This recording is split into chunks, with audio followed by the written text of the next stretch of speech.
So not long ago, we talked about LT Overton, the top 5 player in the class of 2023, reclassifying to the class of 2022, and the 5 schools he had listed as his top 5, being the Texas A&M Aggies, the Oklahoma Sooners, the Oregon Ducks, the Ohio State Buckeyes, and the Georgia Bulldogs. But since then, a new development has emerged in the battle for LT Overton, one that we need to talk about because it's sure to add an intriguing wrinkle into the fold. And that is Micaiah Overton, his older brother, entering the transfer portal and conventional wisdom dictating they want to play together. We need to break down what this means, but before we do, as always, y'all know the drill. I want to hear from you. Hop down to the comments, Y for yes, N for no. And given the new emergence in the battle for LT Overton, do you believe the fact that the Oklahoma Sooners have already offered Micaiah Overton helps them in their chase for the two brothers? Hop down, let me know what you're thinking. If you are new to the channel, be sure to subscribe, hit that bell notification. I do constant college football content. You don't want to miss any of it, and if you enjoy the content, like and comment down below. Those interactions are massive to content creators such as myself. But with all that being said, let's hop right into it, because this is going to be an intriguing battle for a few reasons. First and foremost, anytime you can get a guy with Overton's ability, you absolutely do so. LT Overton classified as a top 5 player in the class of 2023, and even when reclassifying to the class of 2022, he still ranks as a top 20 player in the nation, coming in at number 18.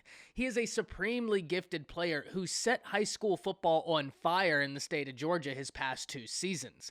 Not only is he an extremely gifted football player, he's an extremely gifted basketball player as well.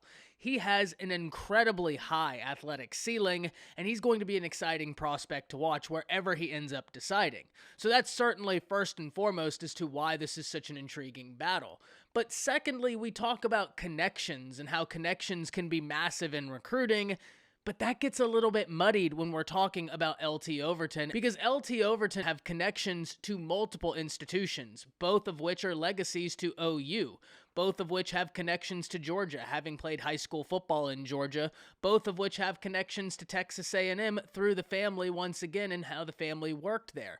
So multiple institutions have some sort of connection to the Overtons, whether we're talking about Oregon getting in Dan Lanning, who had been recruiting Overton for Georgia, getting to continue that recruitment, getting to continue that relationship, now adding in Tosh Lapoy, a phenomenal recruiter on top of that.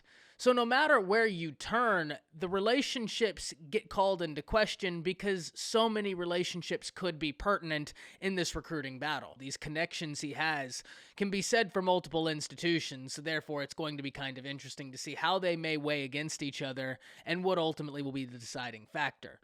And lastly, the reason this is so interesting is look at the players involved. I mean, you're talking some of the best defensive line recruiters in the nation. When we're talking about Oregon, you're talking about Dan Lanning, Tosh Lapoy, 2 individuals who recruited at a very high level. Dan Lanning having recruited at Georgia at a high level, Lapoy having recruited at Alabama at a high level, looking to continue up now that they're together in Eugene to be able to do that there. We look at Ohio State. Larry Johnson is on the trail for Overton, and if you don't know who Larry Johnson is, I beg you, take the time and look him up. This is one of the best recruiters in the nation, regardless of positions. He has a laundry list of high-ranked recruits, including Nick Bosa, Chase Young, and last year with JT Tuimoloau. Larry Johnson is a dude where if he comes knocking, he's going to be heard. He has that type of reputation in recruiting, a great coach, and so if he's on somebody, you better be watching out. Ohio State is a great institution, one that puts guys into the NFL. Larry Johnson is a dude who puts guys into the NFL. So whenever you see Ohio State after a defensive lineman, if you see the name Larry Johnson, you know you're in for a battle. But it doesn't stop there, because we can talk about OU sending Todd Bates after Overton. Todd Bates, once again, being one of the best defensive line recruiters in the nation, a younger guy who's resonating with these recruits, who's an exciting coach, a very solid coach as well. We talk about how good he is as a recruiter. He's an excellent defensive line coach as well. Texas A&M sending Elijah Robinson after Overton. Elijah Robinson just secured a lot of the guys they got in this past class, where they signed so many top-notch defensive linemen, but he's also been doing that there for years. And A&M has sent defensive linemen to the NFL. And last but certainly not least is Georgia. And look, we know what Georgia does recruiting. Alabama and Georgia have been fighting for the #1 recruiting class in the nation for what feels like the past 4 years. With Overton being in Georgia, having played high school football in Georgia, that's inevitably going to give Kirby Smart and the Dogs a little bit of ammunition to recruit off of, not like they need it when you look at the level they recruit at anyways. Georgia is a team that has a lot of upside. It's going to be interesting to see how they're able to handle the season after winning a national championship, but you can bet your bottom dollar watching a team win a national championship has got to excite a recruit. So all 5 of these schools, whether it be Oregon, whether it be Ohio State, Georgia, OU, A&M, we're talking heavyweight recruiters going at it, and institutions that at the coach level have coaches that have a history of putting guys into the NFL. It's not just successful recruiters. These dudes can successfully recruit and then show the development to put someone into the NFL, which is what these guys are looking for. Overton is going to be an NFL player, so that's what he's going to look for. Ultimately, at the end of this, LT Overton's brother entering the transfer portal and those two wanting to play together is an interesting wrinkle in the entire picture. Because when we look at it, A&M just signed an incredibly loaded class at the defensive front position, and they certainly have showed this year that they're interested in stacking talent, and I don't think that's going to change.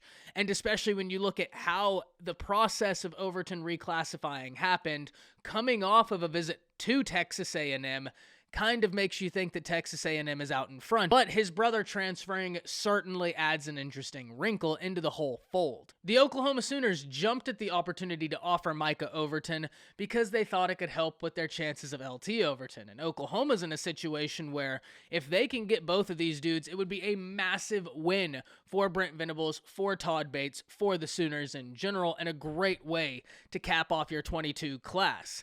At the end of the day, though, this is a battle we're going to have to keep up with. All of these institutions bring heavyweight recruiters and developers to the table to be able to make these pitches. And so anytime you have an individual who's not only as talented as Overton is and what he was able to do in high school, not only in football but in basketball, but then you add in the interesting wrinkle of his brother entering the transfer portal and then them wanting to play together, plus you talk about complex relationships, something that are so important when we're talking about recruiting.